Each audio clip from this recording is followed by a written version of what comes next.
I decided to tell y'all a little story. Something's true. It's true. It's true. When my kids were younger, we lived in Augusta, Georgia. I remember my son coming home and he was telling me, he was all upset that his friends picked on him about his shoes, and he had brand new shoes. And true, they weren't Nike or Adidas or anything like that. Of course, I thought he was too young to really have name brand shoes. So plus I ain't had no name brand shoe money, just what it was. So needless to say, the next day he purposely tore his shoes up, thinking that I was gonna go buy him some brand new shoes like Nike, Adidas or something. So it didn't happen. I bought him another pair of Bobos, as his friends was calling them. But needless to say, that same year I decided to teach my kids a lesson because they didn't really comprehend how blessed they were. So near Christmas time, I had about $200, and I got three kids.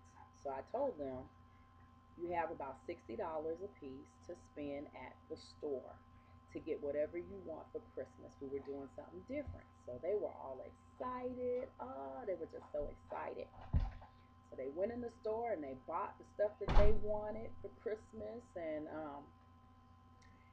we went up to the register, checked out, went home. Everybody wrapped their own stuff and put it under the tree.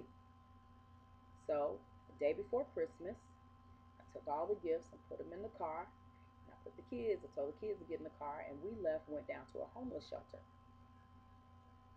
To their surprise, I took all the gifts that they bought under the tree and put them in the bag and carried it to the homeless shelter.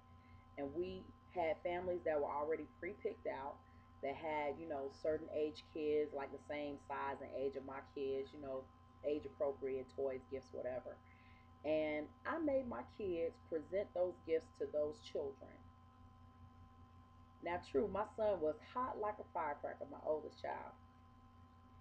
But by the time the day was over with, all of them were very appreciative to see. My kids now were very appreciative to see, how they were being a blessing to other kids who had nothing. And I think at that time it actually taught my children a lesson. I remember my daughter saying to me that she was glad that we did give her gifts away because the child that she was talking to, that she gave her gifts to, had nothing. They lost everything. So that was my gift to my kids for that one Christmas. And every year we had taught our kids or made our kids, not really had to make them, to give to other people who are less fortunate. The Bible says, do unto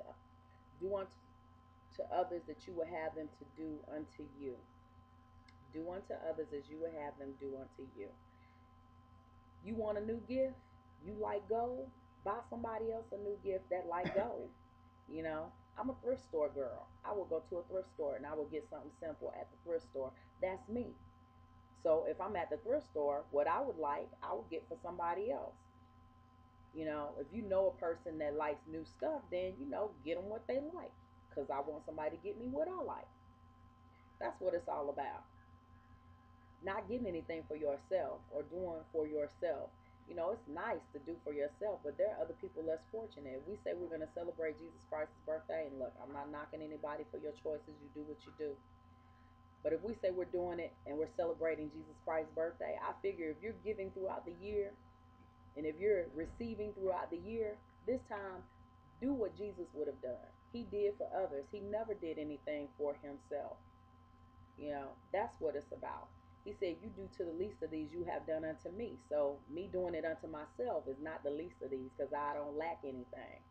But if I do it for somebody who I know don't have anything, you know, do it for them. This year I told everybody, you're not getting any Christmas gifts. We're doing the uh, seniors for Santa. Thank you, honey. Honey. We're doing the seniors for Santa. Seniors who are living in nursing homes who, most of them, their families don't think nothing about them or bother to come see them. Some of them don't have families. So we were being a gift to them. We granted what they wanted for Christmas. That was our gift, you know. So I encourage you, do for somebody else. Stop doing for yourself.